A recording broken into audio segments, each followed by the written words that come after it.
নমস্কার and live করিস নি কেন? Yeah. নমস্কার and good afternoon to all. Good afternoon. Very warm welcome to all the participants to today's webinar. It's a special webinar. Today it is being organized by the Tax Research Department of the Institute of Cost Accountants of India on the occasion of the Income Tax Day 2024. As we all know that 24th July is celebrated as the Income Tax Day in India. So we also are celebrating today the income tax day, and in fact we will be celebrating this income tax day as in form of a income tax day celebration week, which will start from today and which will end on 30th of July. Today we have with us our Vice President Sir, CMA TCS Srinivasa Prasad Sir. We Namaste. welcome you, sir. Namaskar, sir. Namaskar. And this is probably the first webinar appearance for the Vice President, sir, after assuming this chair as the Vice President. We have today with us CMA Mustaq Ahmed Mir, sir, who is a practicing cost accountant, and he is a very renowned practicing member of our institute in the direct tax field. And we have today CMA Rakesh Kumar Sinha sir, who is again a practicing cost accountant in the direct tax field. So we welcome both of you, sir, to today's program. We will start today's program with our institute's anthem. I request my TRD team to please play the anthem.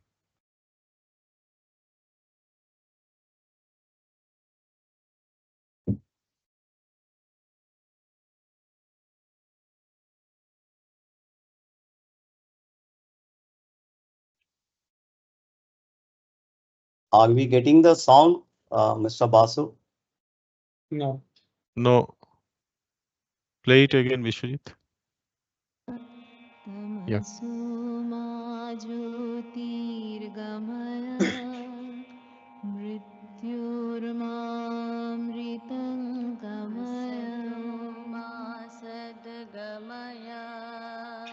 तमसो मा ज्योतिर्गमय मृत्योर्मामृतं गमय असतो मा सद्गमय तमसो मा ज्योतिर्गमय मृत्योर्मामृतं गमय ॐ शान्ति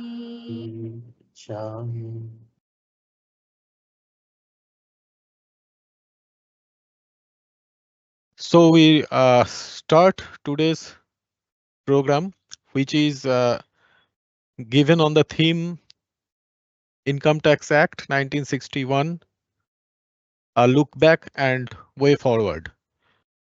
It's already 65 years of Income Tax Act, which came into existence for our country. And before that, long back, the income tax was, it is during the British era, the income tax was established in our country. So it's a long journey for income tax. So we have kept the theme of today's program as a look back. We will have a look back on the Income Tax Act, which again, at the cost of repetition, I will say it's a 65 years old act, and it is it has got revamped every time when the need arises, and we are now having a income tax regime of this country which is very matured with the introduction of technology and other things. And obviously we'll look forward what is the way forward. And since we have two CMAs, CMA Mustaq Ahmed Mir and CMA Rakesh Kumar Sinha with us as a speaker, obviously we will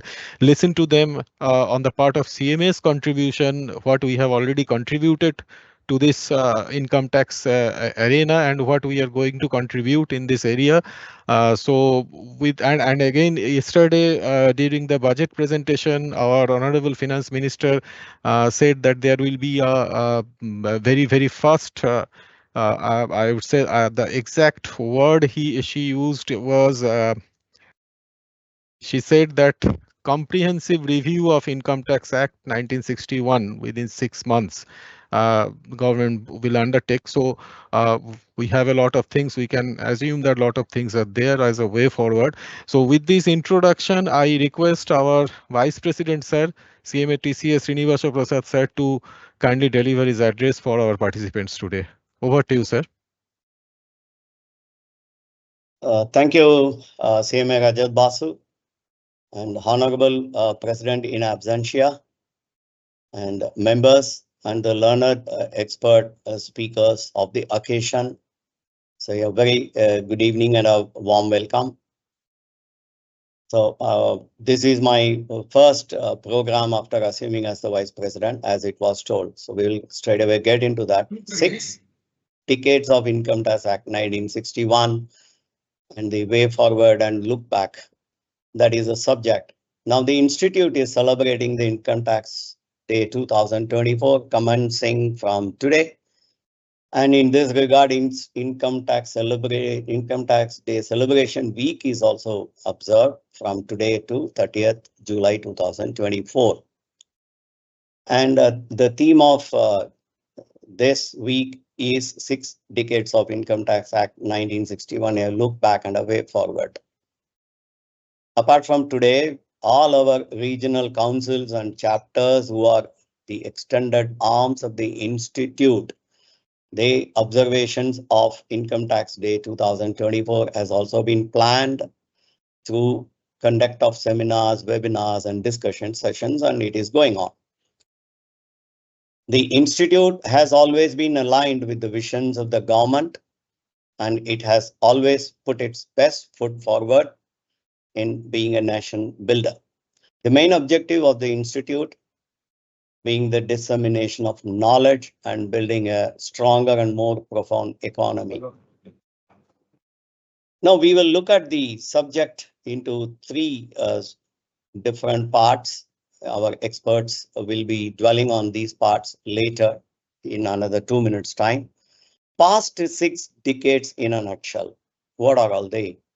Paper and pen mode, manual assessment, physical appearance of the assessees, delays in assessments and issues of refunds in some cases, ambiguity and interpretation differences between authorities within the department, delay in dissemination of income information to taxpayers. I think all of us have gone through this phase many a times.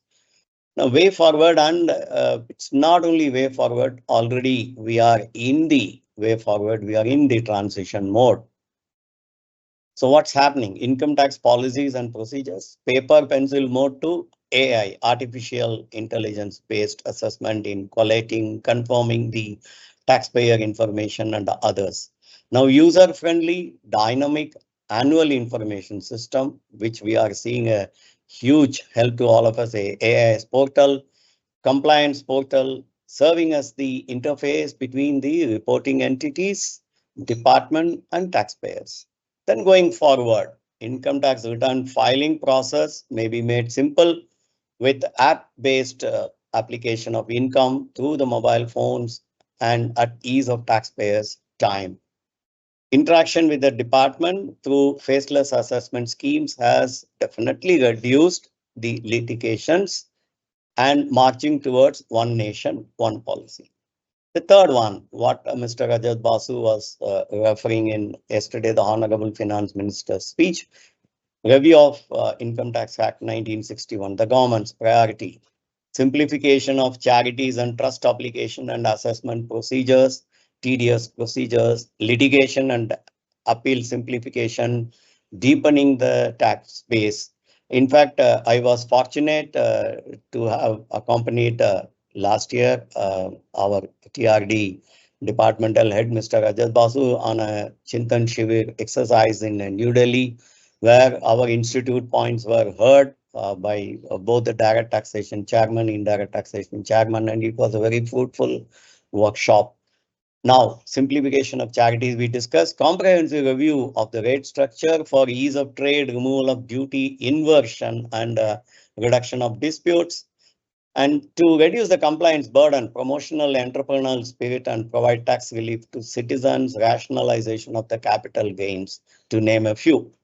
Now, the new regime with increased tax slabs and reduced tax rates, simplified, aiming at easy compilation of completion of assessment, improving deductions, revising tax slabs, and expanding the digital, which is happening the era, and procedural innovations, the government continues to strengthen its approach to taxation. So as we were discussing with all these things, today's webinar is organized by the TRD, that's our Tax Research Department of the Institute, who work relentlessly in various fields, all of whom are directed towards the single goal of making professionals more self-reliant in their daily client commitments. The cost accountants, that's we, are playing a vital role in nation building and are experts in income tax arena. The faith shown by the government in assigning the job of inventory valuation under Section 142(2)A has opened a new area of practice for the CMS. As we look into the future, the progress made in tax administration and the proactive measures taken to address challenges will undoubtedly contribute to a more robust and equitable economic framework, fostering a prosperous and sustainable future for all. And we, cost accountants, are committed to support the government in achieving this.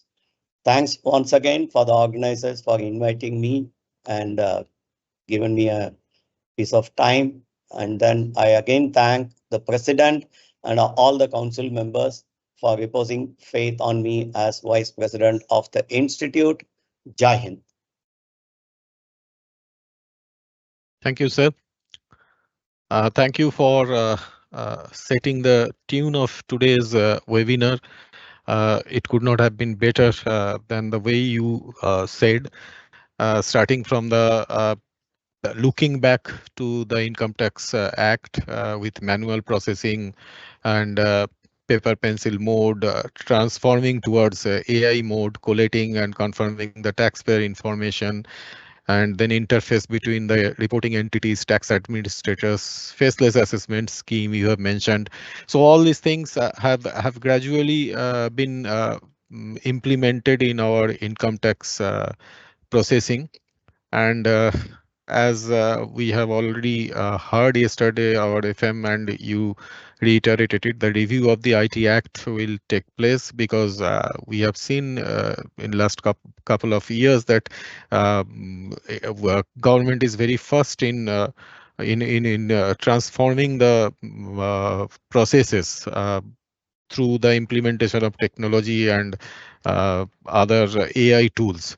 So with this, we expect that more revamped, more robust income tax process regime will come in future.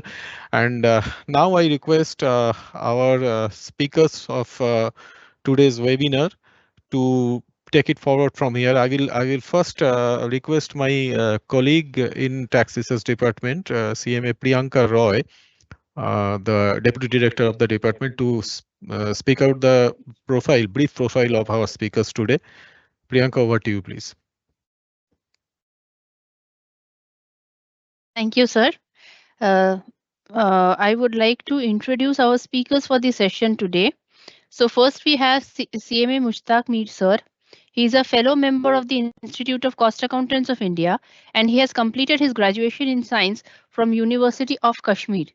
Initially, Sir worked in a few organizations for a good brief period and started his own practice in 1998. Subsequently, he floated companies by the name WizKid Consultancy and Financial Services and WizKid Infratech Private Limited. Currently, they are operating in Kashmir, Srinagar, and Gurgaon, and they are providing consultancy services in audit and assurance, accounting advisory, cost accounting, tax advisory, and corporate finance. Sir has also some landmark judgments to his credit in income tax matter obtained from Income Tax Tribunal at Delhi and Amritsar. We welcome you, Mushtaq Mir, sir. We also have with us as a speaker today CMA Rakesh Kumar Sinha, sir. CMA Sinha, sir, is also a fellow member of the Institute of Cost Accountants of India, and he completed his graduation in science from Ranchi. Sir is a member in practice since 2005, and he has engaged in stock audit of banks like Allahabad Bank and for Central Coalfields Limited, Ranchi. He has also been a part of revenue audit in Central Bank of India, Bhagalpur, Bihar, and internal audit of Bokaro Club Limited in Imamul Hia Khan College, Bokaro. And he has also been a cost and management consultant, developing in costing systems and maintenance of cost records and cost reports. He has also authored a few books. He has authored a book on the impact of works contract on taxation published by our institute and a guidance note on inventory valuation under Income Tax Act 1961. We welcome both of you to the session, sir, and we should move over to Mushtaq Ahmed Mir, sir, for his deliberation. Sir, I'll send you live. Mushtaq, sir, you are live now. Thank you. Sir, please unmute yourself. Mushtaq, sir, Mushtaq you are sir, on you mute got to mode. unmute. Yeah, I did. Yeah. Thank you very much, Priyanka, for giving a good introduction. And first of all, let me congratulate our President, Mr. Nayak, and Mr. Vice President, Sir, Mr. Srinivasan, PCA, for assuming this charge as the President, as the Vice President of the Institute. Then next, Mr. Rakesh, my speaker, fellow speaker there, the participants, very good afternoon. It is absolutely a great honor to see that I'm speaking here today. In fact, I too was very much interested in having some sort of an interaction with regard to the income tax. And the theme, I believe, has been rightly selected, that way back and way forward. But what I intend to do at this instance is that it is the way forward from the viewpoint of government's perspective, what has been done since the inception of income tax during English period. And thereafter, parallelly, I may also see that what is the journey of our institute since the inception of the institute towards the direct taxes, and what we have done, what we are today, and what we are going. So parallelly, I will be taking both the things, the perspective, the historical perspective from the government point of view, and the historical perspective of our institute.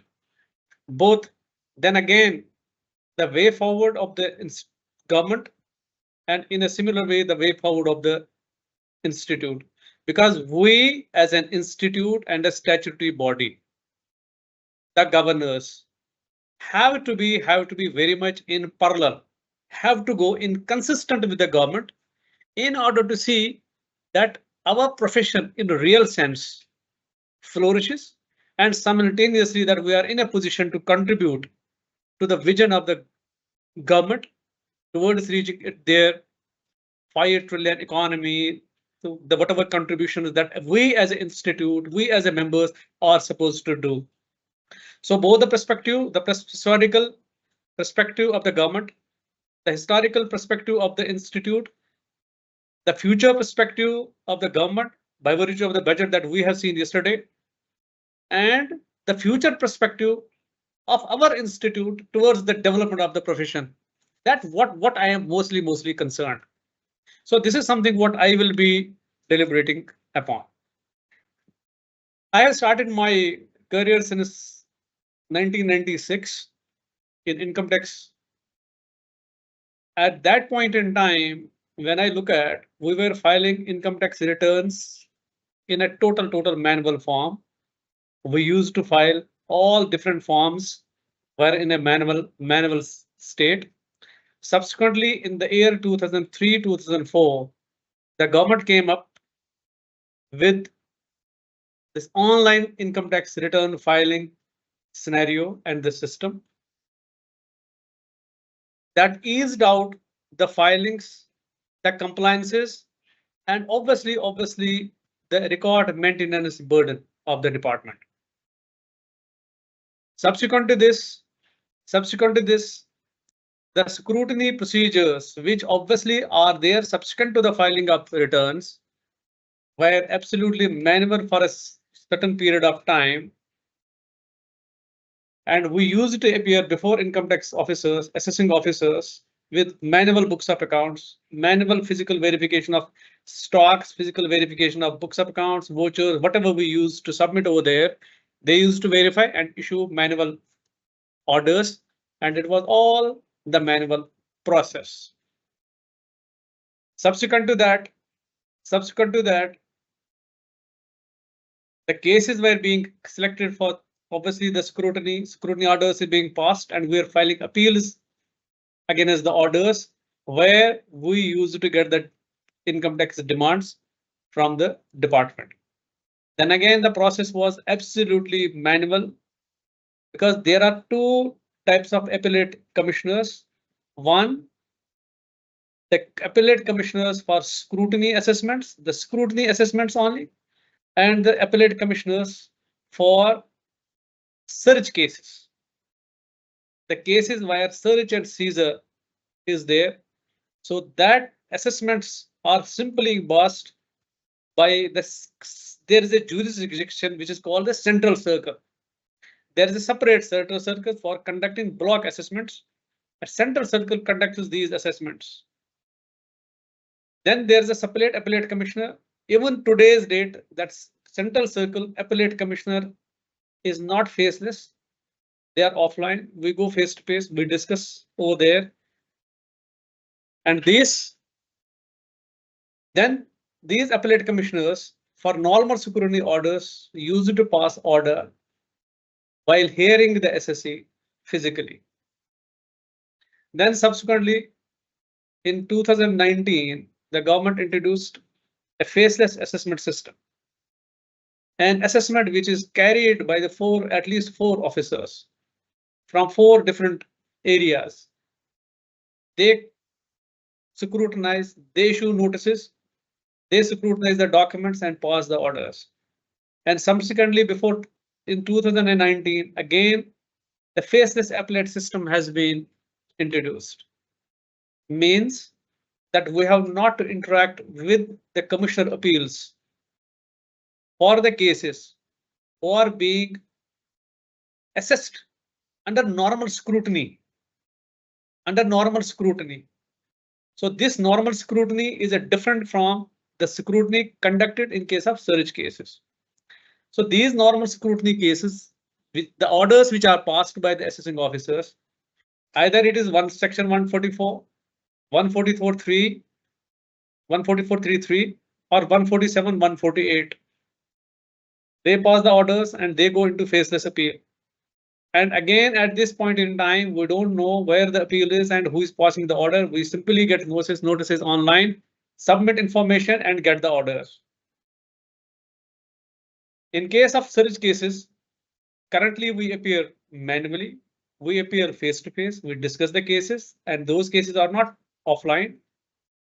And the orders are being passed by the commissioner appeals while discussing the cases with the councils, whether it's the advocate, a cost accountant or a chartered accountant. So they do and pass the orders. Now both the orders under an order which is passed under normal scrutiny and an order which is passed in the case of search and seizure cases. Finally, if relief is not given to the SSE, or if the relief is given to the SSE and the department intends to go for that appeal, they apply file an appeal before Income Tax Appellate Tribunal. And the Appellate Tribunal at this point in time, is face to face, but one facility with the technological developments which have happened post COVID, this video conference system. The video conference system has been introduced. Any advocate, any counsel, CA, chartered accountant, cost accountant, if he intends to appear for a case remotely, he can opt for that. He receives the link. He can argue the case from his place where he is, or he can also choose the option to appear before the bench at the jurisdictional bench wherever the case is listed. So basically, this is the milestone which I think the government has come. These are with the changes which has happened due to the introduction of technology in income tax, and this is something what is currently in place. Basically, let me give a slight historical perspective of income tax. Actually, currently we are talking about an Income Tax Act, which has been introduced in 1962, but Act is dated 1961. And every year, through Finance Act, through Finance Bill, we expect certain changes which have been brought from time to time since 1961 till 2024, which we are talking today. And the budget speech of the Honorable Finance Minister has been we have seen that yesterday, we have heard that yesterday, and we will be also somehow deliberating what all is going to be the way forward in that particular perspective. In fact, this income tax has been introduced in 1860 in India. And there was a regime which had this introduced in 1816 to 1886 was the one era of income tax.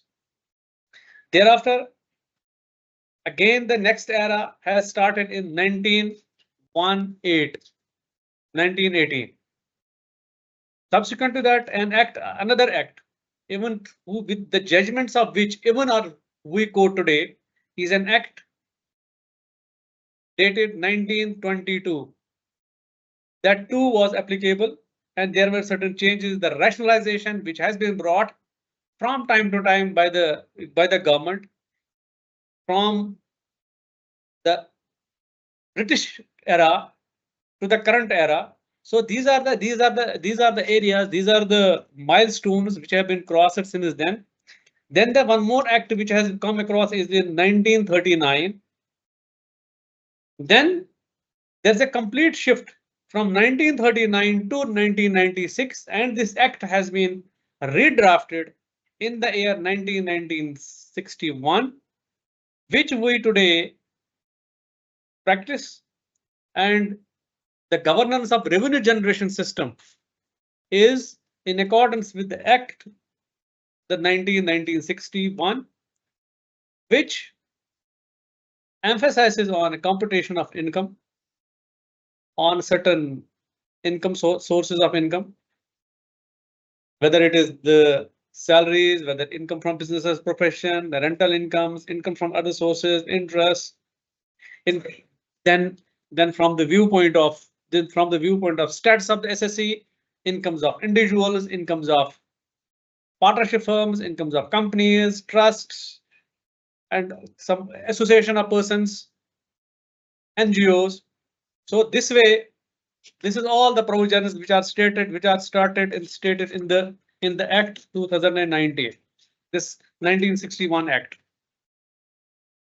Now, basically, in Indian perspective, the major emphasis has come since independence, that is 1949-50, wherein subsequent to that, again certain changes in the Act have been brought in 1974-75 by that Honorable Finance Minister, Mr. Y.B. Chauhan, and again has been rationalized in that particular year.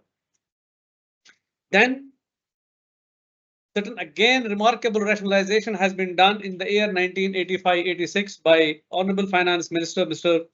VP Singh at that point in time.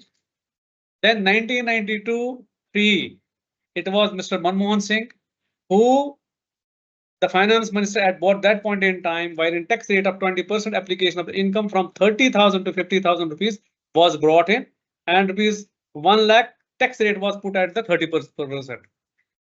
Then again, in 1997, it was P. Chidambaram who presented the budget and brought certain changes within that. So since then and till today, till yesterday's budget, there is all sorts of some sort of the changes which has been brought in accordance with the requirements of the economy and in accordance with the convenience of the SSEs, the taxpayers. So basically, this is something where this taxation system has come from, and it needs that some sort of a more deliberations wherein that we should be certain discussing some sort of provisions related to that. And in previous income tax acts which were previously, there were certain deductions which were abolished subsequently, or there were not certain deductions and which are abolished, which are put in certain. So all those changes have taken place since the inception of this act 1961, from 1961 to this what's called this till yesterday. Then currently, yes, from the viewpoint of yesterday's this thing, certain points of concerns have been observed by the department from the viewpoint of the changes that have been brought in last few years within the budget and the Income Tax Act. And this year's those things are certain which were certainly not good have been removed. Earlier, before, I think till last year, what used to happen is that in case there is an instance that an SSE has not filed a return, or he hasn't filed a return, and he has not disclosed that income. What used to happen that Income Tax Department used to reopen the case under section 147, and a notice under section 148 was being issued to the SSE. Previously, before 4 years, what used to happen?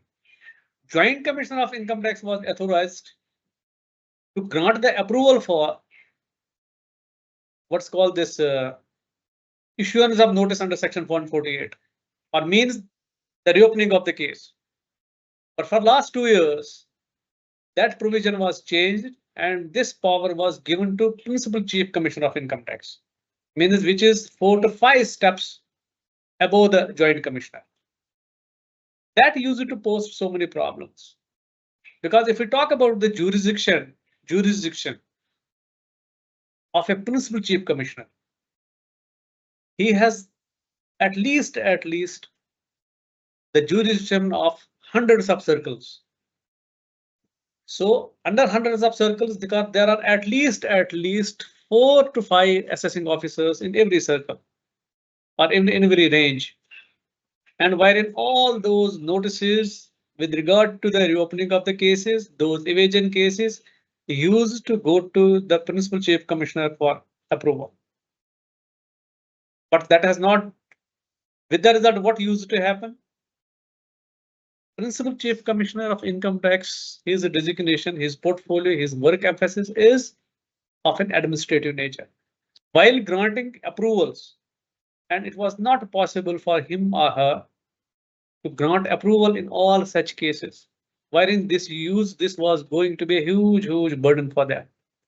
And in fact, in most of the 99.9% of the cases were getting approved for issuance of notices when there was no proper application of mind, and there was no time even to study which case they need to go ahead with the reopening with, or which case they need to drop the notice under section 148. and why in the 147 proceedings were not this. So yesterday they have come up with, because there are certain problems which have been faced by the taxpayers and the department itself. Now there are certain reforms which are coming up, but which are we discussing the way forward. In a similar way, there is also some sort of a consideration going on, wherein that this faceless assessment system, appeal system at least, because when we talk about appellate proceedings, a hearing is a must. It has become a cumbersome process for even the department itself to dispose of the cases.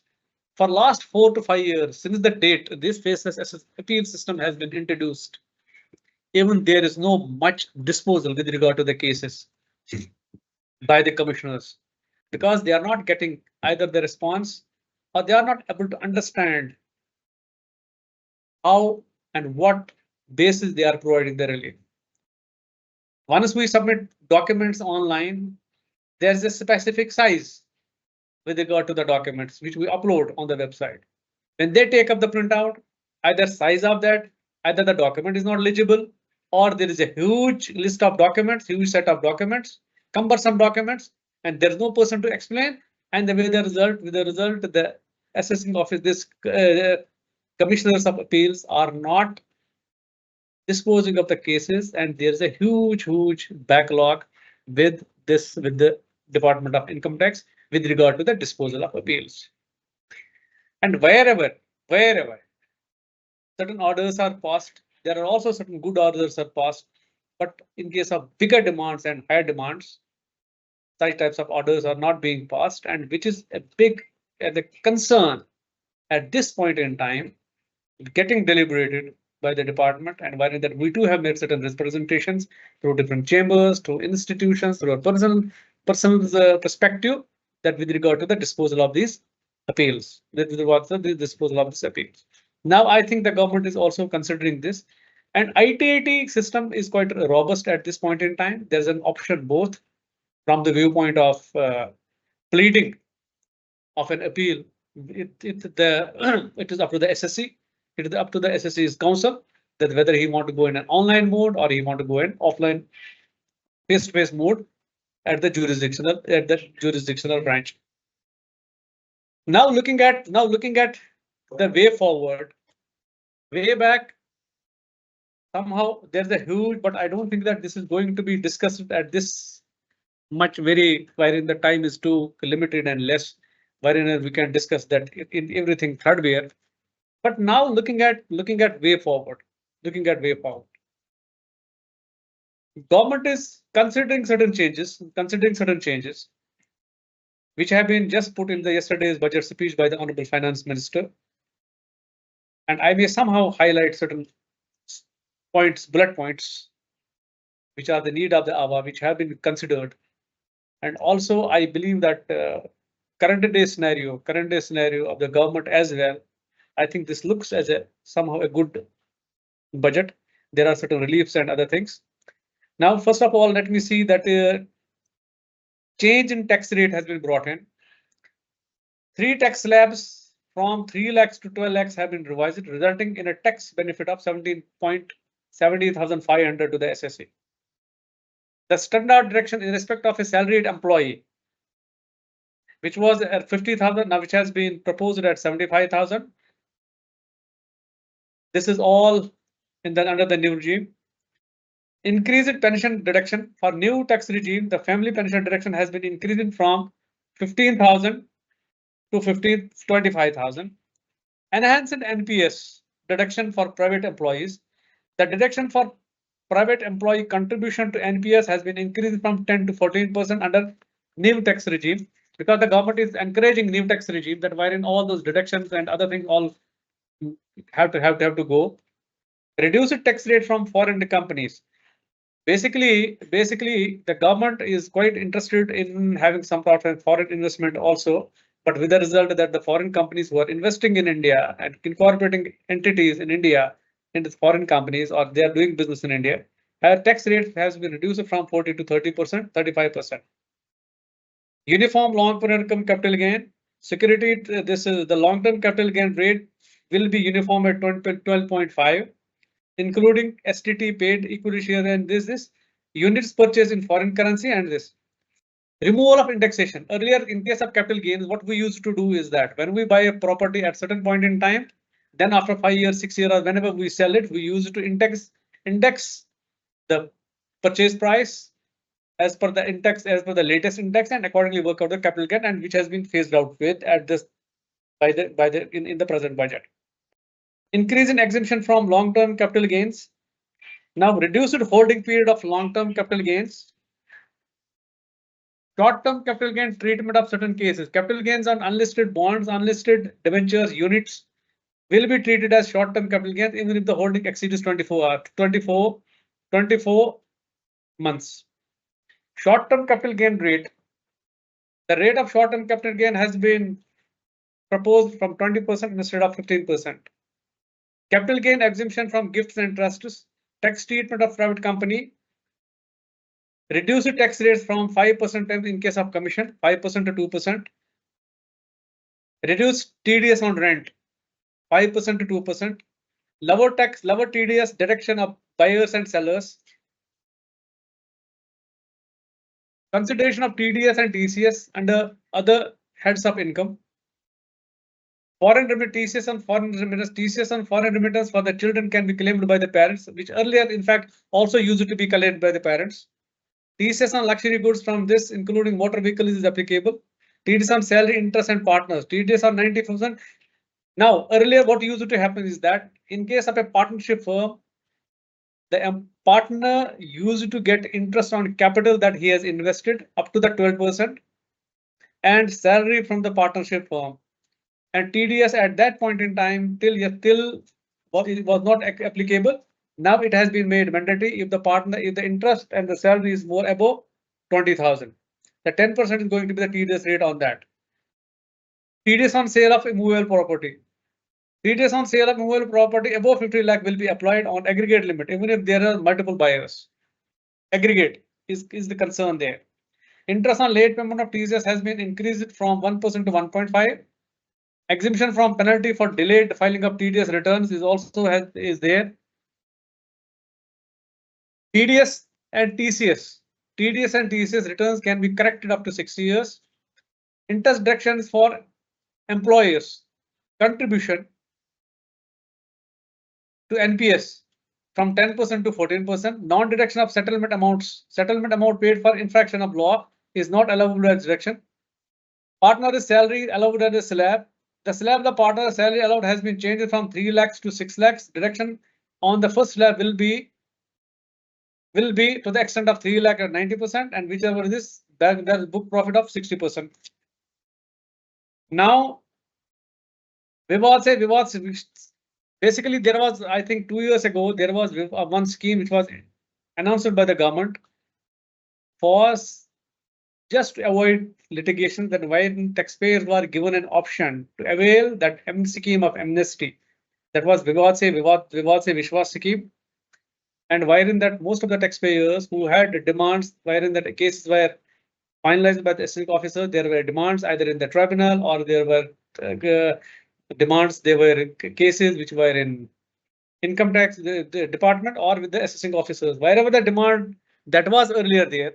So most of the cases which were falling within the scheme of Vivad se Vishwas scheme, and that where they got the amnesty and they got the benefit of that scheme. And finally, most of the litigations and demands are reduced on that particular extent. In a similar way, government is also planning to bring one more scheme, most probably in next 1 month. There can be specific guidelines which will be brought, and those guidelines will be announced. And on the basis of those announced, the taxpayers obviously can get relief in case there are certain demands wherein they feel that these demands can be confirmed either at the first appellate stage or the second appellate stage, like the tribunal or any high courts or anywhere.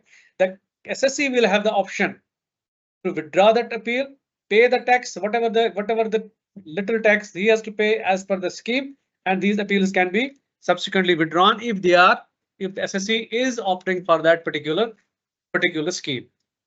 The same thing happened in the last here. In case of search cases, there is a previously there was a block assessment system that wherein that if a search is conducted, automatically his 6 years earlier used to get opened. And if any incriminating material was found at the premises of the SSC of the searched person, and if there's any such document or any such financial transaction related to any other person, any other related person, his 6 years were also being reopened. There were 2 sections governing the search, and same are governing today, but somehow the mechanism was slightly different, which was what was the mechanism earlier, what was the mechanism next time, and what is the maximum proposed mechanism proposed in the budget. The mechanism was that automatically, if in a particular year a search is conducted, and automatically the income tax department was taking up for 6 years, assessments were being automatically reopened under section 153A of the Income Tax Act of the searched person. In a similar way, if any material, the assessing officer, the searched was being found at the premises of the searched party related to some other person, even the 6 years of that other person also were getting reopened automatically. Then what has happened in between? There was a modification in the act, wherein that only the searched person was to be appointed this what's called this assessed, and his cases were to be reopened, not as a block assessment, means not at a block assessment for 6 years, just for those years wherein that there is some sort of an incriminating material for the searched person or the other person who has some sort of a transaction with the searched person. Now the same section has been introduced now, proposed now, that there will be a complete block assessment now in case of a searched person, means the automatic reopening of 6 years in case of a searched person, and automatic reopening of a person whose documents, who has some sort of a related transaction with the what's called this with the searched person. Time limit earlier that used to be 10 years. Time limit for search cases has been reduced to 6 years, which was previously there, and it has been restored now again. Reopening of the previous year is limited to 5 years. Reassessment have been revamped. Approval of reopening. Now, again, earlier the reopening was to be granted. The approval for reopening in case of those search cases was to be granted by the Principal Chief Commissioner, and now the reopening is to be granted by the range head. He's the additional commissioner or the joint commissioner. Increased period for return filing in response to the notice. There is 3 months. That the period for filing of the return in response to notice under section 148 has been increased to 3 months. Earlier it used to be 30 days or 15 days, whatever the time the assessing officer used to give, but now it has been proposed for 3 months. If the return is filed within 3 days, it will be deemed to be the return file under section 19 this. So what this provision is, section 40 is when any case is reopened under section 147, then a notice under section 148 used to be issued earlier, that he was giving an opportunity to file a return. Even if he has filed the return, still he was given an opportunity to file the return. Maybe whatever the income, there is any concealed income or whatever, you may disclose it in the new return. Now it was the SSC, if he found that he has any concealed income, he used to put a revised return, and for that period there were 15 days or 30 days, maximum up to 30 days for filing up that return in response to notice under section 148. Now it has been increased to 3 months. So this means that within 90 days, the SSC can file the return. Increase in deduction of EPF. Now, deduction of employer contribution and private under section 180cc has been increased from 10 to 20%. Appeal to the ITAT penalty in case. Appeal to the ITAT for penalty under section. This search cases are allowed. Now, one more thing is there. In case of appeals which we earlier used to file before ITAT, there were 30 days for filing an appeal against a demand order, against the demand notice from an assessing officer. Before Commissioner appeals is 30 days. That 30 days still continues. And ITAT it was earlier 60 days. Now it is within 2 months. Now it is within 2 months from the end of the month in which the order is passed. Means the 60 days plus some other days. Maybe if an order is passed on 5th, so maybe at least some 25 days plus 2 months is the period for filing an appeal before Income Tax Appellate Tribunal.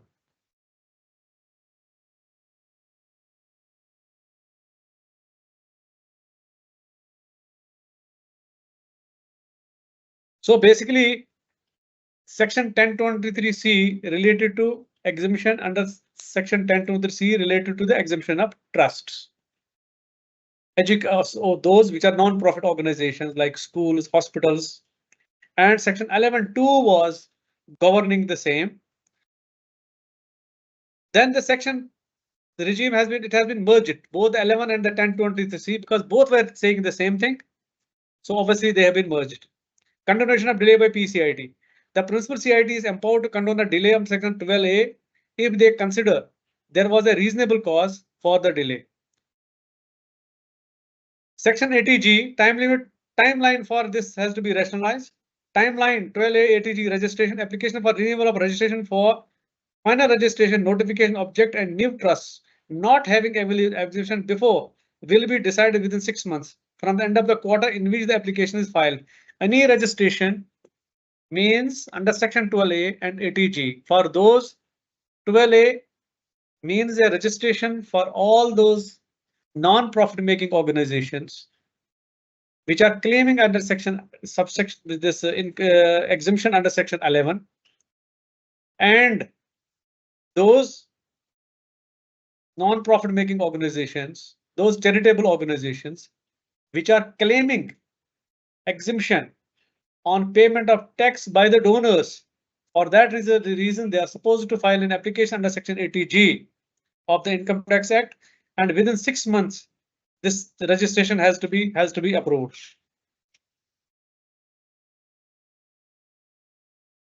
Then penalty for non-disclosure of foreign assets. Penalty for disclosure of non-foreign assets up to ₹20 will not be imposed, because earlier the government used to impose penalty on non-disclosure, even if this value of the non-disclosure this asset was up to 20% this. Then the commissioner of empowerment of commissioner of appeals. The commissioner of appeals is previously what used to happen is that when an ex parte order or any order was passed by the assessing officer, for instance, that I have received a scrutiny notice and I was not able to attend the proceedings for any reason and whatever, an ex parte order was passed by the assessing officer.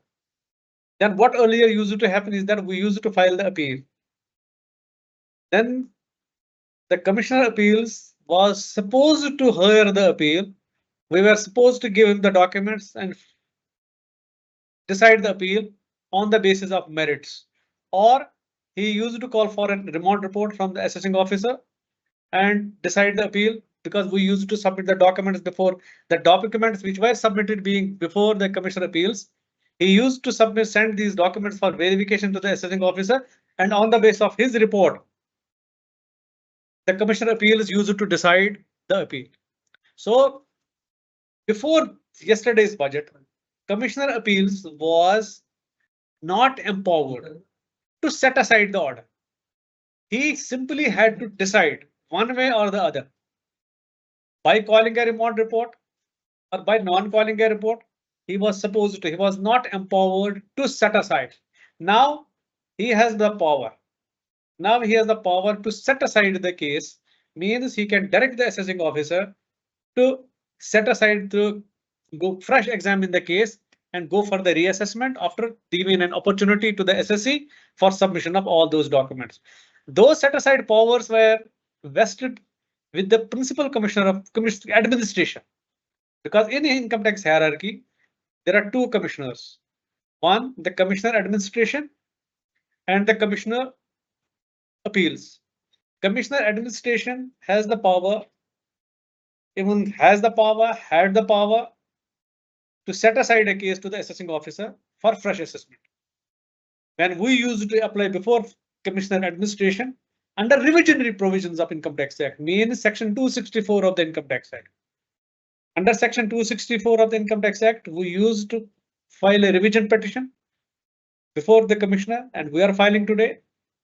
Now he has the power either to decide the case on the basis of the submission that week, or calling for a report from the assessing officer, or he can set aside the order and direct the assessing officer to make the fresh assessment.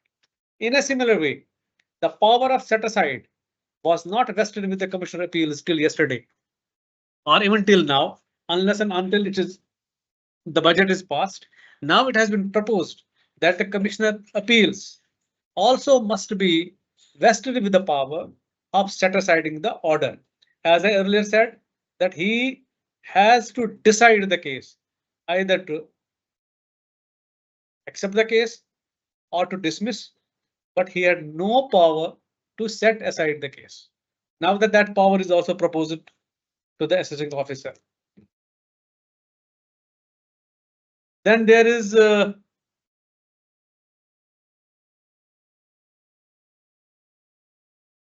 are other certain provisions related to income tax. There, I think that which I don't think that is the need at this point in time to deliberate upon, but I think everybody must have gone through. But now I would request and put slight emphasis on the way back and the way forward from our institute perspective. I am grateful to the TR Tax Research Department of the Institute for organizing this webinar, wherein that we are deliberating certain things. And I don't think even this 2-hour session or this webinar is going to be some sort of a fruitful, but somehow it's all a good beginning from the new regime, the Honorable President and the Vice President for their wonderful initiative of this tax revision department. But basically we need, wherein that I have putting an emphasis, and I was also about to request to the institute for having a complete tax conference looking way back, because institute has done certain reforms wherein that inventory valuation, which has been put in by the within the provisions of Income Tax Act now, wherein the cost accountants have to go for that opportunities. But if we look at the date of inception of Income Tax Act 1961 till date, I don't think much has been done from the professional development front for the in the past. In the past, wherein no such like webinars or some sort of a conference, or the members that we are in practice, who are in practice or who intend to practice income tax. We are not thinking about them. We are not, I don't think that we have done much as of now. But I believe new governing body, new president and the vice president who are there, our tax research department, they're wonderful. Sorry to interrupt you in between. Yeah.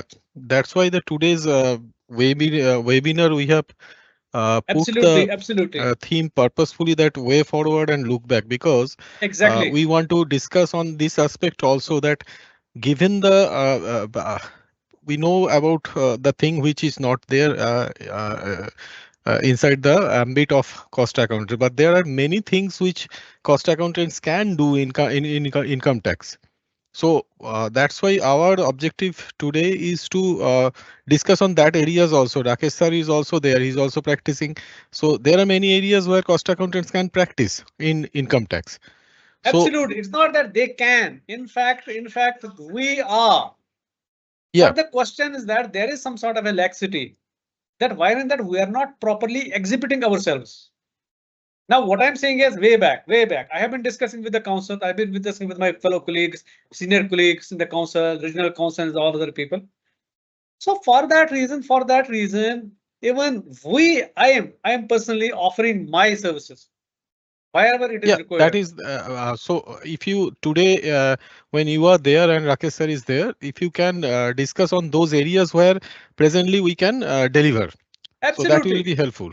Absolutely. In fact, I congratulate you honestly. When you spoke, at least I thought that I will get an opportunity. In fact, I am also about to write to the council, to the president, to the council members. So we can That take it afterwards because this is a live session. Absolutely. So Absolutely. those things we can discuss Yes. once the session Now is way over. forward. Now this is way back. I'm discussing because I'm mostly concerned the way back from the government perspective and the way forward from the government perspective, and in a similar way back from the institute's perspective and the way forward from the institute's perspective.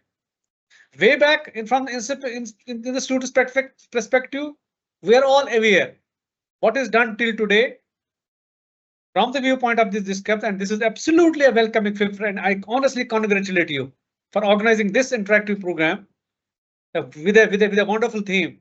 And I also am grateful to all the participants that who are there. And similarly, the way forward, I am also way forward from institute perspective. I am requesting that at least a national level tax conference has to be organized in order to see a complete exhibition done by us, so that because we are supposed to contribute both to the economy as well as to the profession as a whole. And I think some sort of a laxity at this point in time, which I find, and I feel that this is very much important at this point in time to discuss. And I believe that with this, I conclude my speech, and thanks to the organizers, Rajaji especially, the Honorable President and Vice President for giving me this opportunity. And I'm looking forward some more opportunities in future and ready to contribute because we are supposed to, because we have our new members who are just marching behind us. So we are supposed to do something for them. Thank you so much. Thank you so much and good luck. Thank you, sir.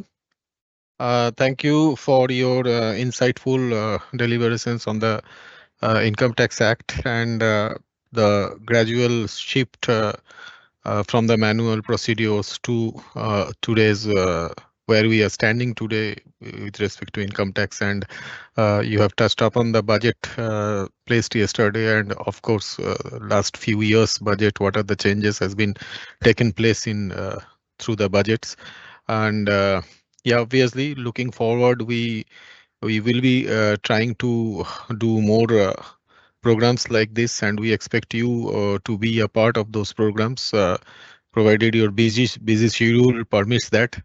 Um, uh, we are having today CMA Rakesh Kumar Sinha sir, who has been a part of, I will say that has been a part and parcel of our taxes department as a resource person.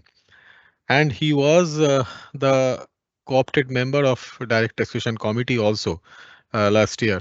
But before that also and till today, he is the one of the strong pillar for our taxes department. Whenever we required any help, any assistance on part of direct tax, we uh, approached him, and his support was there always. Rakesh sir, I will now request you to deliver your part of the speech, but I would again request you to, because see, 142 2A is a big achievement. It's a feather to our cap. So, and you are the person who has developed that handbook, that guidance note on 142A inventory valuation. So you deliver your whatever is there in your plan, but my request to you to touch upon two areas. First one is the areas, as I told Mustaq sir also, that there are lots of areas in income tax which can be taken up by the cost accountants. If you can touch upon that, and as well as specific with a specific mention on the 142(2)(a, what we can do there and what are the opportunities, what are the prospect in that. Obviously, with that, your deliberations, whatever is there, you have prepared, that will be there. So over to you, sir.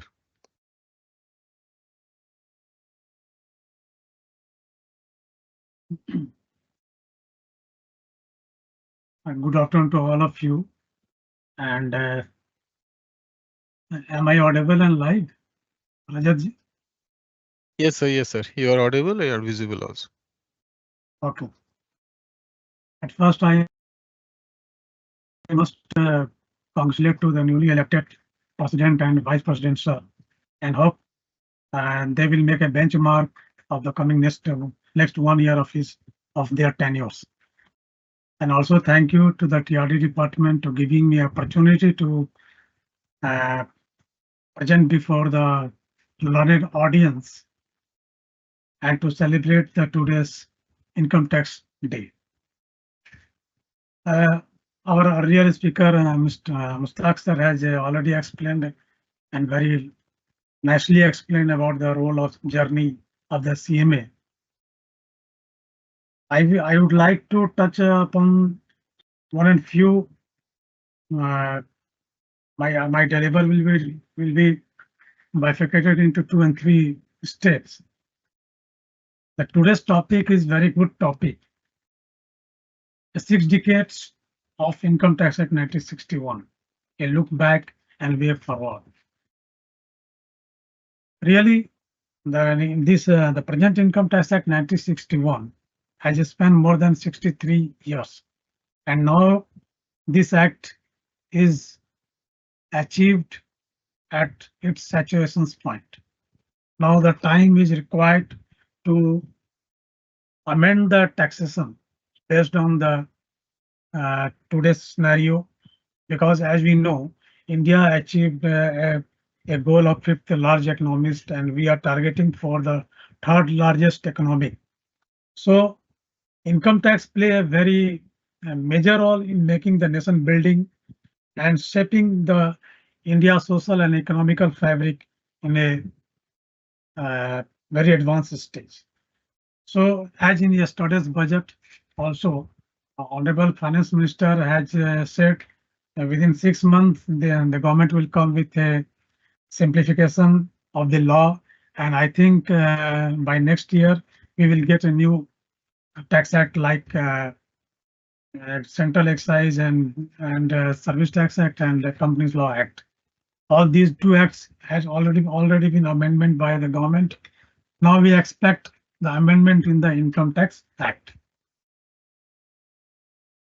As we know, and our earlier speaker also said, in 1860 on 24th July, Sir James Williams introduced the concept of income tax in the era of British India.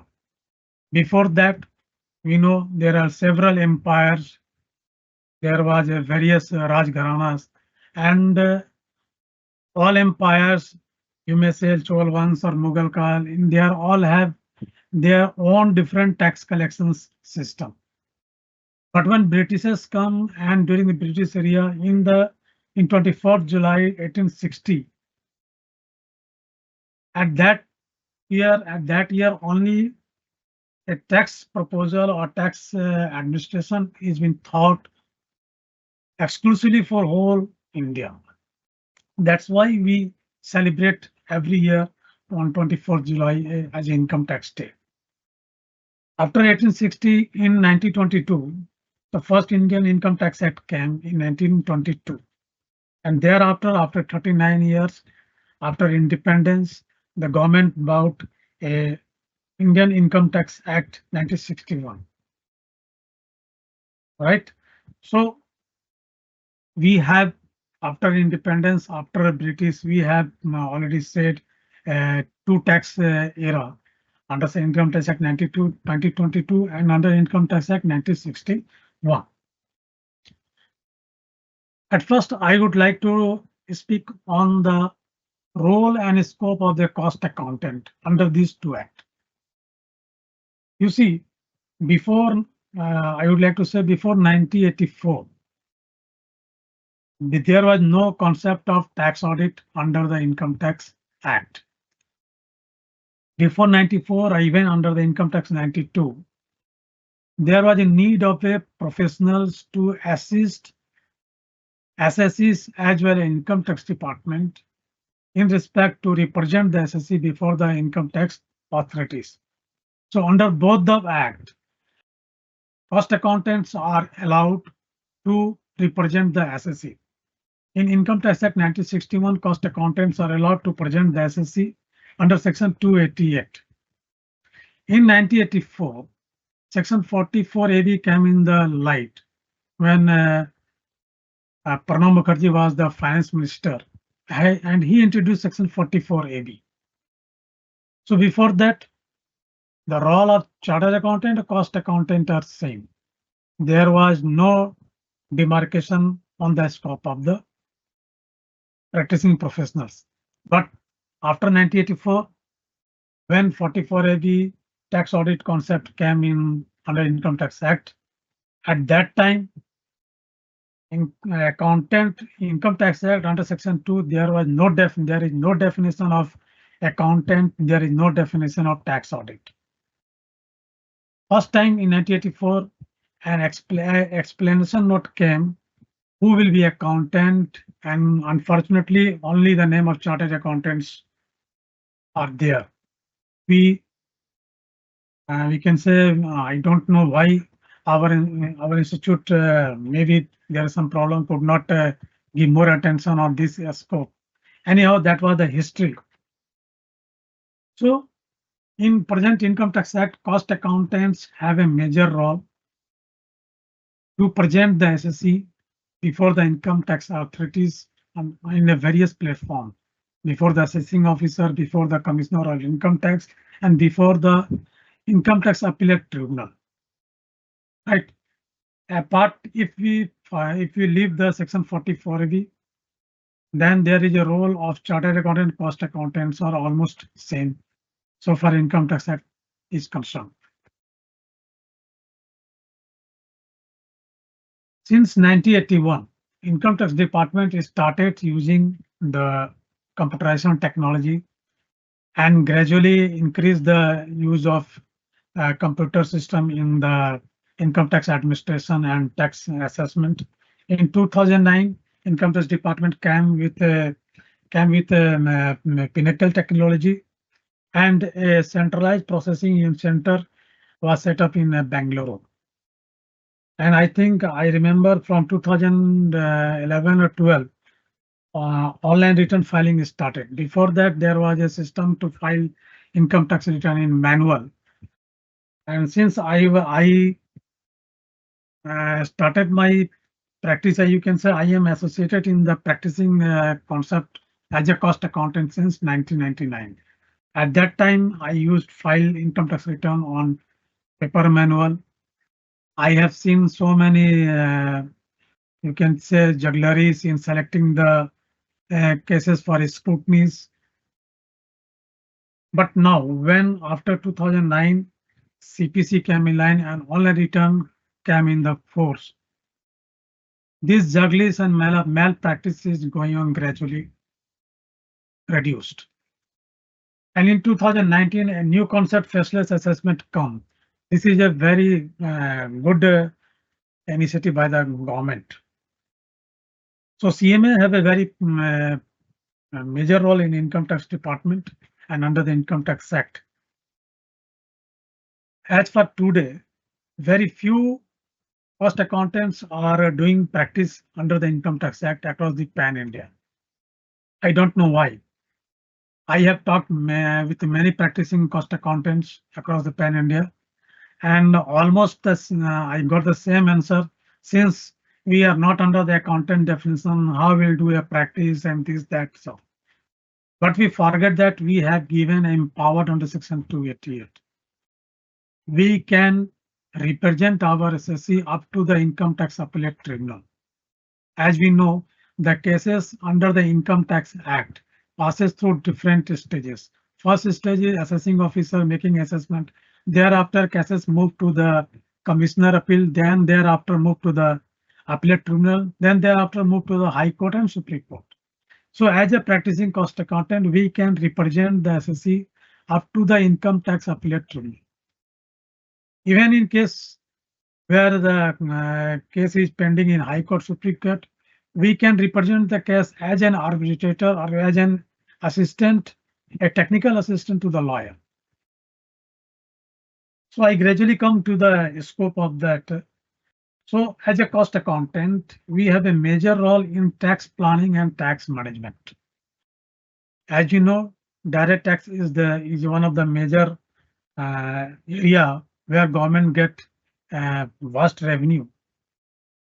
So we can help the government as well as to SSC for making a tax planning and management. I would like to explain few areas, I suppose, where a practicing cost accountant can deliver a very good and earn a very good practice, very good professional fee. First area is TDS and TCS. TDS and TCS provision is a very important for a government. Through these provisions, government collect taxes in advance. Okay, and as we see, year after year, government increases the TDS and TCS provisions, and the government bought many transactions, many services under the TDS and TCS provisions to enlarge the tax brackets and to enhance the return filing and to mitigate the tax evasion, etc. So provisions for TDS and TCS is a very important, and as a practicing member, we can help there. Now in the yesterday's budget, one provision has been proposed by the Honorable Finance Minister to file a correction statement of TDS and TCS statement within a period of 6 months. At present, there is no time limit. If we have filed a TDS TCS statement and after 10 years, after 12 years, we found any mistake, we can rectify it.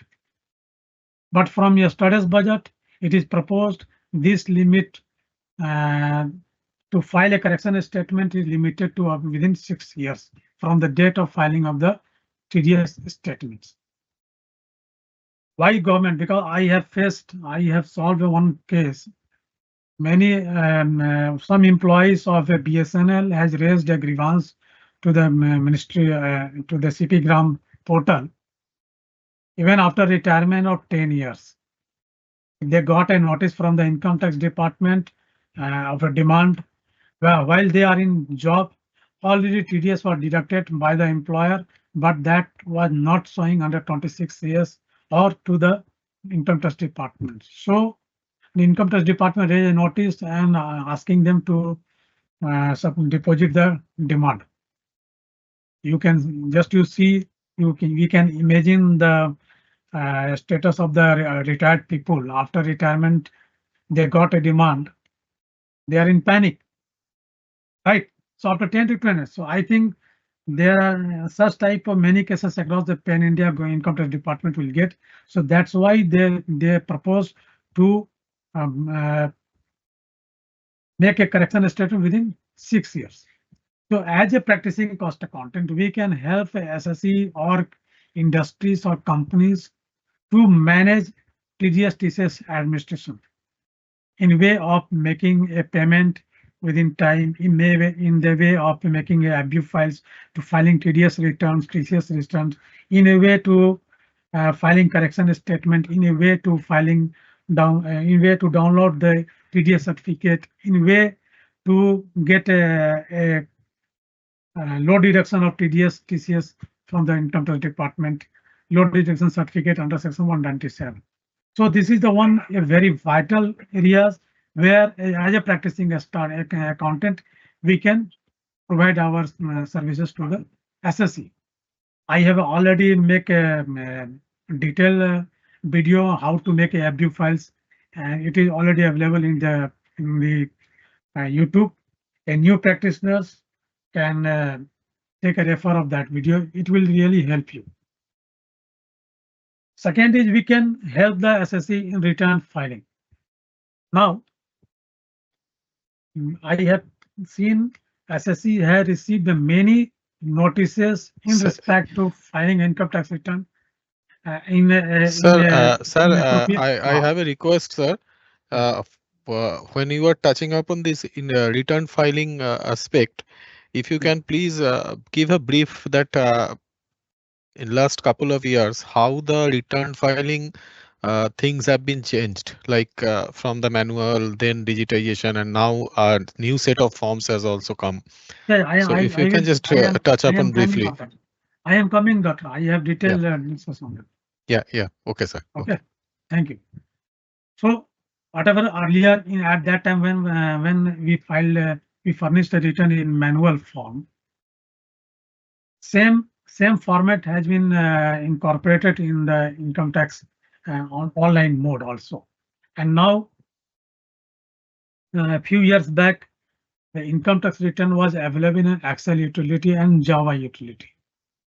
From last 1 or 2 years, it is also when the new, I think Infosys has taken a new software is adopted by the department. The online form is available and it is very easy and convenient. And one more important thing which government has bought, it is in the form of 26 years and AIS. In AIS this year, it is a very good, very, I can say effective document. In AIS, all the relevant documents, all the transactions in respect to income tax carried on by the SSE during the previous year is brought on the AIS. We can find in AIS salary income from interest, how many TD and TCS deducted and deposited, even share transactions also reflected in the AIS. So this make it very easy to the SSE to file an income tax return. Income tax filing return is also available in app. But government has brought these modifications about the online systems to filing a furnished income tax return. But SSE getting a many SSE getting a large number and notice from the income tax department even after filing an income tax return in 3 to 4 years or 5 years after post retirement due to filing in incorrect income tax return or due to non-reporting of some incomes which has been reflected in AIS for a sector. So the number of escaped assessment also increases. So as a cost accountant, we can assist the SSE to computation of income correctly and filing an income tax return in accurate form. So here our role is very important. Second, as we know, many small investors are doing share transactions and investing in mutual funds and share and securities, and consequently they have earning a short-term capital gain and long-term capital gains. Second, if we are purchasing a mobile property more than 50 lakhs, at that time a TDS have to be deposited by a purchaser. So here we also can provide assistance to the SSE. As you know, capital gain is a very complicated subject. Complicated.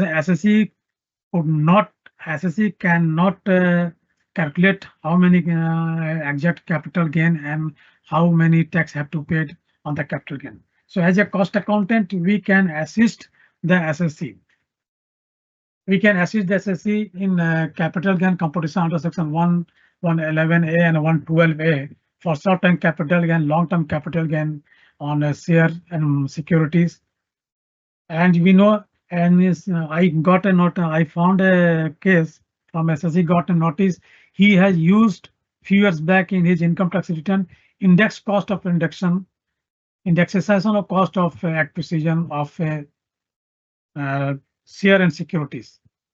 But if you refer to section 111A, 112A, there is no indexation is allowing to the in case of long-term capital gain in case to the share and securities.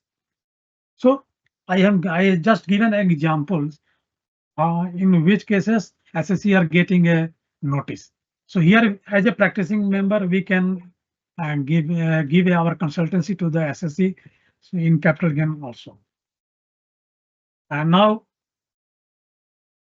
after almost 39 years, after 39 years, a cost accountant get a recognition, more recognition by the income tax department by amending section 142A, 142 subsection 2A in the Finance Act 2023.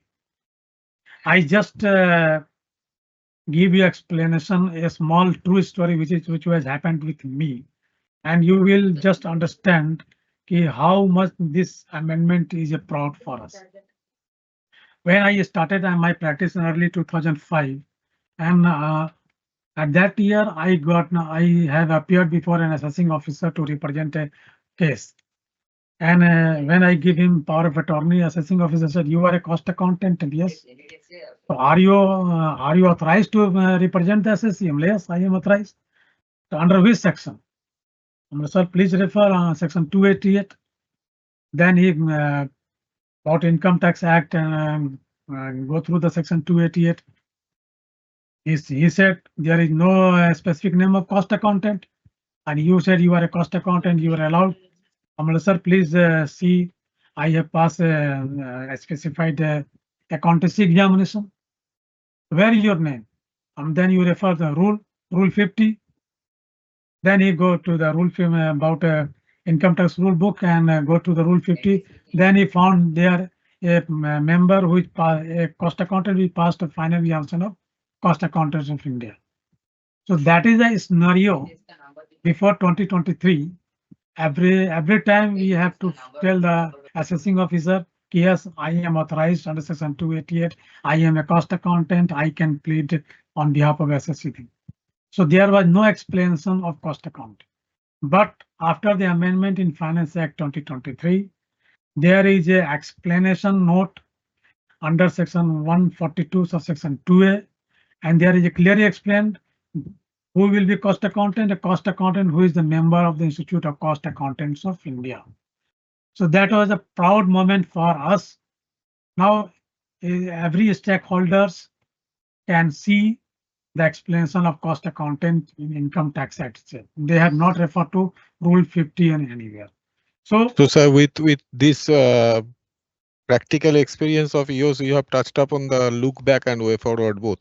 Yes, that's why what have I said? That's my practical experience of more than 25 years. Since I am in practice 1999 as a semi-qualified. Yeah, so it's a look back and way forward as well. Yes. You have said that so, today's topic basically. Yes. And few days back, I got a call from the Director of Investigation of Income Tax Department. They are looking at assistance from a practicing cost accountant during the search and seizures, during the live search and seizures and post-search seizures, in respect of valuation of inventories, in respect of input-output receipts of materials and finished goods, etc. And they are very keen to get assistance from a practicing cost accountant during search and seizure. Apart from this, our role is also in provision of Benami Property Act and provision of Benami Property Transactions Act and Black Money Act. In that act also, we have a major role. So cost accountant have a very ample opportunities to be practice in the income tax area. Apart from that, as I earlier told, during for TDS and TCS, the government has proposed a penalty portion also for TDS and TCS. If we file late after 1 month from the due date, there will be penalty. This penalty will be in addition to the late filing fee of 200 rupees per day. So as a practicing cost accountant, there is a ample opportunities of Income Tax Act, and also in the transfer pricing area also, we have a major role in deciding the transactions with a related party in deriving the arm's length pricing. And I think in yesterday's budget speech, Honorable Finance Minister also said on the assessment under the transfer pricing.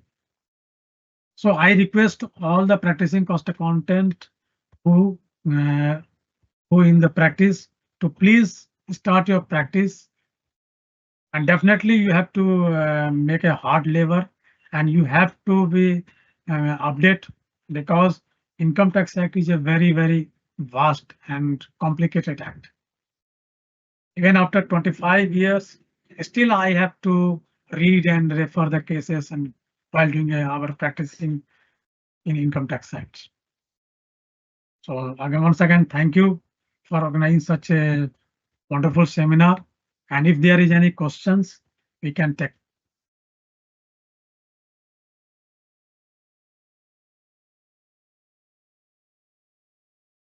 Yes, sir. Thank you so much. Thank you for your thoughtful deliberations on this particular topic, though we have touched upon more on the areas where CMS can deliver under the income tax regime, present regime, and what is the way forward. Sir, right now, let me just go through the questions, if any questions are there.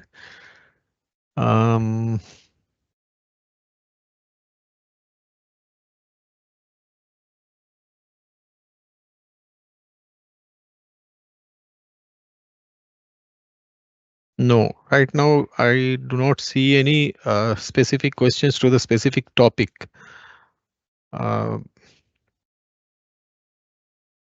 Sir, as you were referring to the part of indexation for the capital gains, yesterday there were some announcement. I think that is that applicable from today, I believe, that indexation will not be there.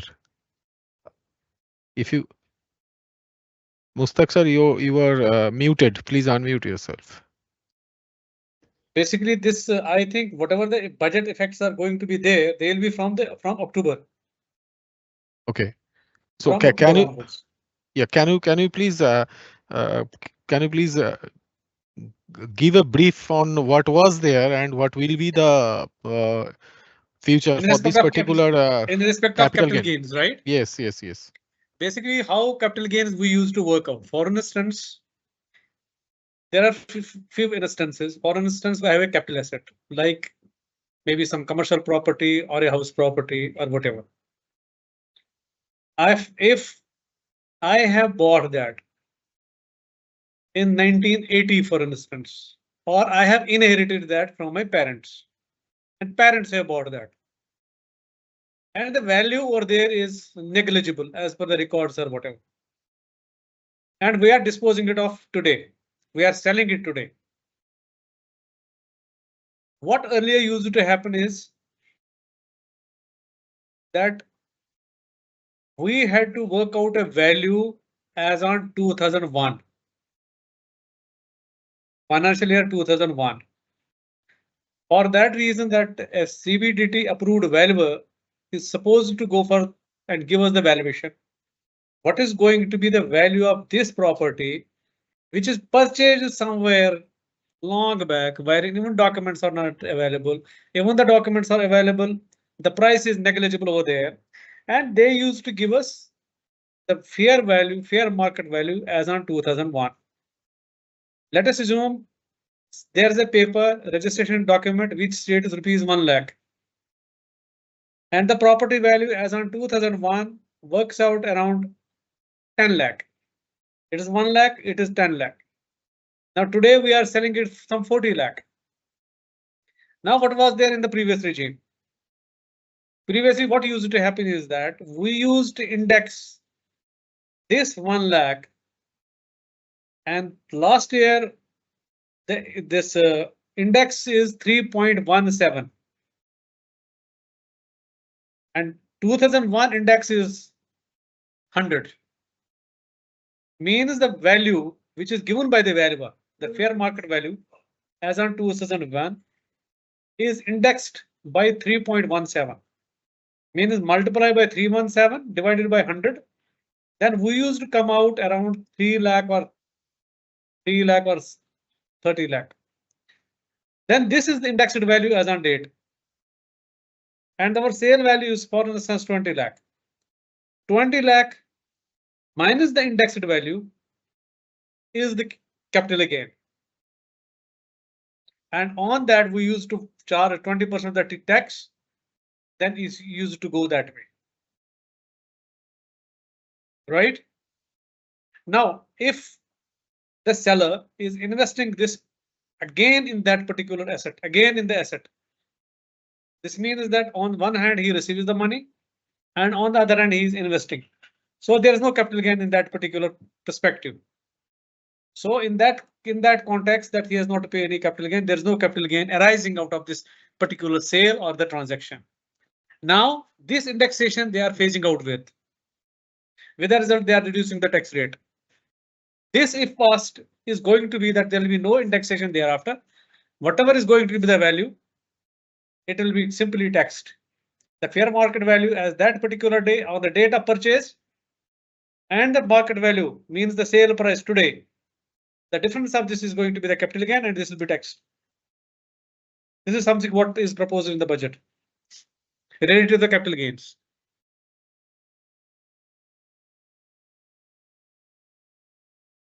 Okay. So, sir, thank you, sir. I'm just reading out one comment which came here. Thank you, sir. So far, we are under the impression that cost accountants are not accountants under Income Tax Act. Now you have clarified it. Thanks. So let me So- say, let me add to this. Basically, the perspective with us is with the institute, with the members, that we are not the accountants.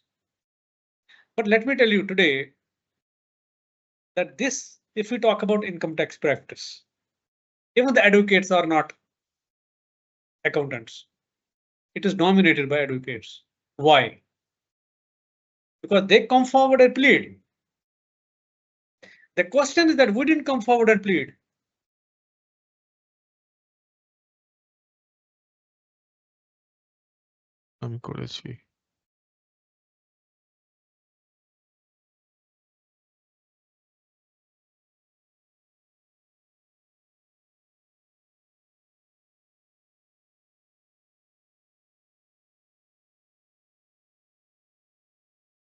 Mr. Basu,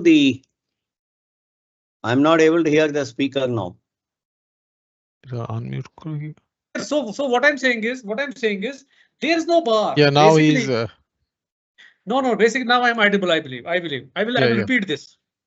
What I'm saying is. So one specific question is I'm just interrupting here because one question is here, specific question is here, that as because our topic is look back and way forward, the two tax regime for personal old and new income tax regime.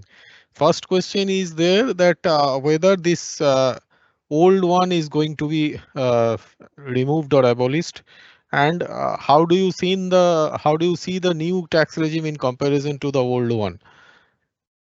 See, basically in new tax regime that's applicable in case of salaried employees. Yeah, salaried individuals. Individuals, yeah. Now what is there is that in new tax regime there are no deductions. However, there are certain concession in the tax rates.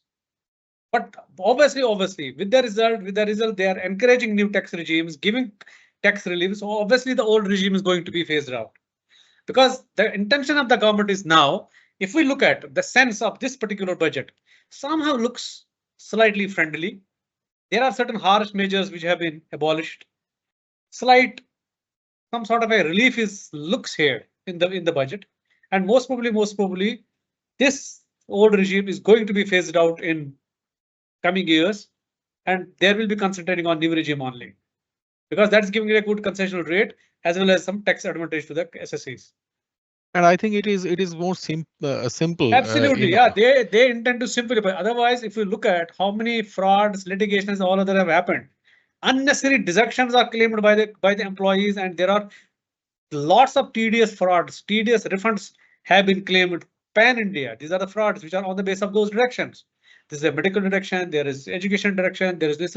When there is a phase that this is online system, so return is processed. There's a commitment from the government that within a month the refund has to go, or the case has to be processed. Now, if we look at in today's date, if we file a return today, within 7 days, I think you are getting an intimation that your return is processed or refund is received within 1 month. So basically, that speedy disposal and other things was somehow contributing to those frauds, which the unscrupulous people were taking the advantage of. So this is the reason that the government is, I think, and they must take on it that all those deductions and other things are to be phased out and come up with a simple system of taxation.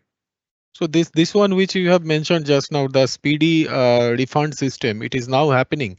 So this is also a very significant step taken by the tax administrators. Absolutely. Earlier, It's very fast nowadays. Earlier, we used to wait for the refunds. See, there's a wonderful governance from the Department of Income Tax. Earlier, we had to wait for refunds for quite a long time. Now, I think in a week's time, one gets the refund. If the return is processed properly.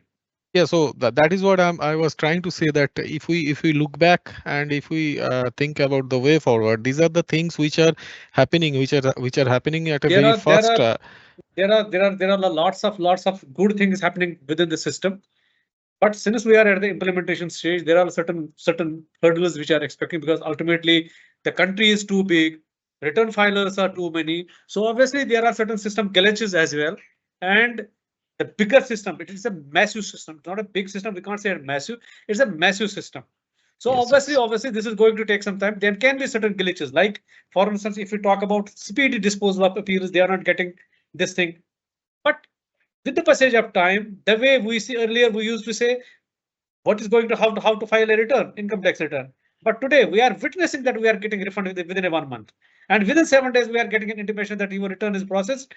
You have a refund eligibility or you have a demand of this much. So these are significant developments which are there. But the government is planning more and more developments, and with the passage of time, all these glitches and system tests one is conducted properly. So I believe that the system will work out in a very proper and a decent way and a simpler way. So this nothing can be better ending of today's session than this discussion that it is happening, and it is happening in a fast way, and there are things still which are yet to be happened, and the government is also working towards it. Absolutely. With these, we have come to the end of our session. I would request my colleague in Tax Research Department, CMA Priyanka Roy, Deputy Director, to conclude our session today with vote of thanks. Thank you so much, sir. I would like to take this opportunity to thank everybody who is associated with this webinar. A special thanks to CMA Vibhuti Bhushan Nayak, sir. He's the president of the institute. TCS Srinivasa Prasad, sir, for your deliberation as well as your guidance, sir.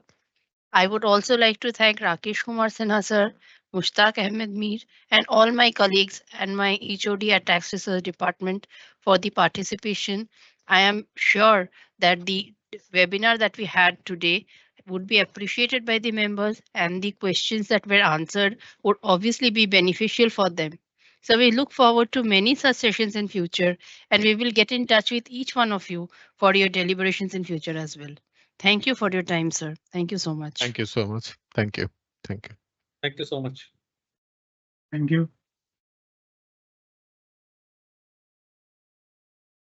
So we end the session now. To all, very warm welcome to all the participants to today's webinar. It's a special webinar.